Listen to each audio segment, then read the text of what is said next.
my neighbor, which was like an uncle to me, I came home one day and he wasn't there, you know what I'm saying? But it was yellow tape, caution tape around him. My mom's had told me somebody came and shot him 18 times. He passed away. You know what I'm saying? His name was Lavelle. That was really the first time I experienced this trauma, and just was like, damn, that shit was just so surreal to me. I couldn't fathom that somebody would just take his life, and you know what I'm saying? He really wasn't doing shit. He just washed his car every day. Every day I'm on my block, that's just how I block. Oh, when I'm out here popping peas, and it's hoes on every corner. Nigga, I got that ism. Out in Compton, California. Compton, California.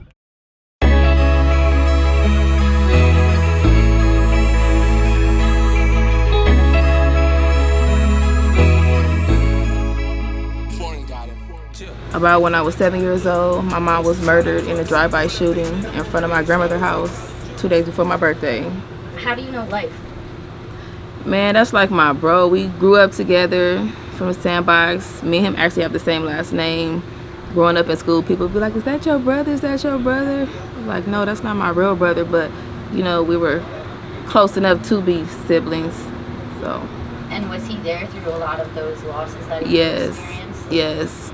Yeah, especially like with my brother, you know, because they all from the same circle. He was there. He experienced it. He know the pain I went through. He was there with me. He supported me. You know, we had to raise money to bury my brother. He helped me with that. So he's definitely been there. When I say you don't bury your child bury you, it basically mean, you know, my close friend, like a brother to me, Michael, Lil Frog, you know, he had got killed at the car wash. That shit was traumatizing, broke me down to pieces. And when I was at the funeral, his mom was, you know, sobbing, and she was saying so much, and she was strong at the same time, but she said that. She said, you don't bury your child bury you. And it stuck with me from there. Like, it always stuck with me. You know, all our trials and tribulations, our trauma, our motherfucking bloodshed, it's like I try to find a way to make something positive out of it. You know what I'm saying? So that's what I did. How many years has it been since your father's passed? Like 3 years, since 2016, December. How did you lose him? Gun violence. Yeah, my brother called me. And he called me, he said, go to Compton, go check on 132nd in Wilmington. And I heard something happened to Pops. It changed my life forever. It changed my life. Like, that was I called him every day, talked to him every day. You know what I'm saying? Stuff like that. My best friend. I mean, the lesson that I learned and that I'm trying to like spill out to the world is basically everybody could relate to different pain that people go through, whether you white, black. The trauma is the same. So it don't matter if your brother got shot or your cousin got hit by a car and died, your mom, you know, was sick. You know what I'm saying? It's like everybody could relate to pain and struggle. You know, because being younger, I used to feel like nobody could ever go through what I've been through. They never felt what I felt. But if you're not from here, you can't feel it. But it's like this could be a nigga in motherfucking Beverly Hills, you know, lost his mama. And his mom passed away, and she, you know, had liver failure or kidney failure, but he felt that same level of pain that I felt. And that's how we relate. So the message is, like, you know, everybody go through something. Everybody's going through something. You never know. So before you judge somebody, just know that they probably going through some shit too. You're not the only one that's experiencing life out here. So that was my message. Like my kids, it's unfortunate that they never met their grandmother because she was killed in a drive-by shooting. So like that affects me in a certain way, because you know that's somebody that I would have wanted them to meet and stuff like that. Living over here, we've been through it, loss after loss. Like 2013, lost my brother Frog, and it seemed like after that it just kept going back to back to back. Some was gang activity. G-Man, he was cutting hair at his barbershop. You know what I'm saying?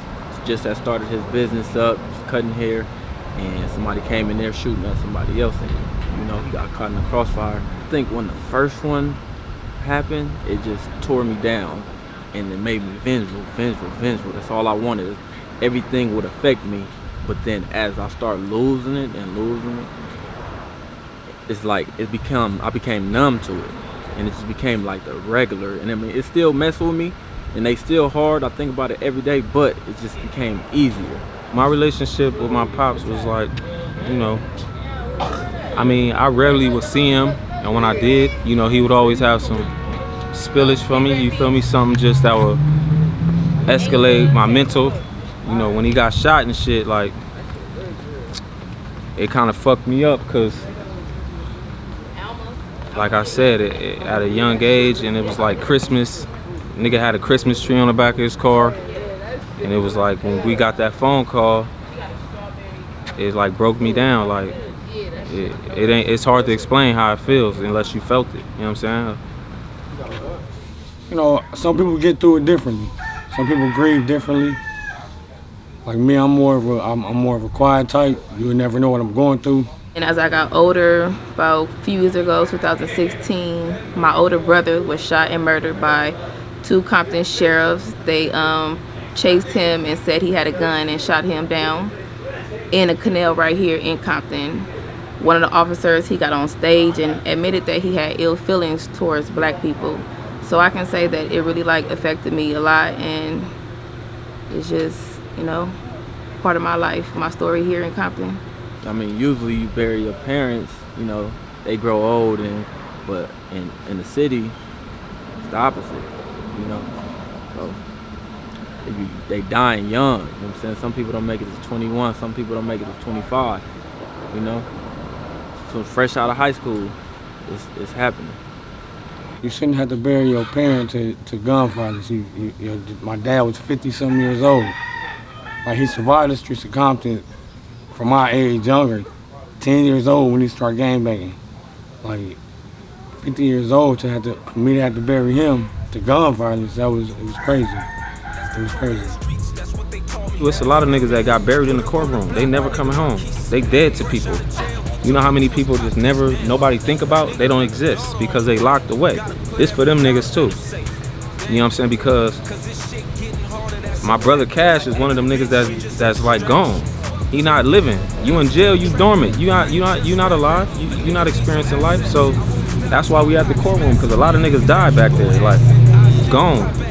It's billions of niggas, and I know everybody across the world feel what I'm saying, like lost of loved ones that probably didn't do what they in jail for, but Compton Courthouse fries niggas. From Norwalk, Downey Courthouse, the courtroom just in general, people die in there. People never coming home, they gonna die in jail. So it's like, that's why we here. I believe racism plays the very, very major part in the police brutality. Especially from like hearing from one of the police themselves admitting that he has feelings for black people, so that like really like just put a stamp on it and made me feel, oh yes, that definitely is racism.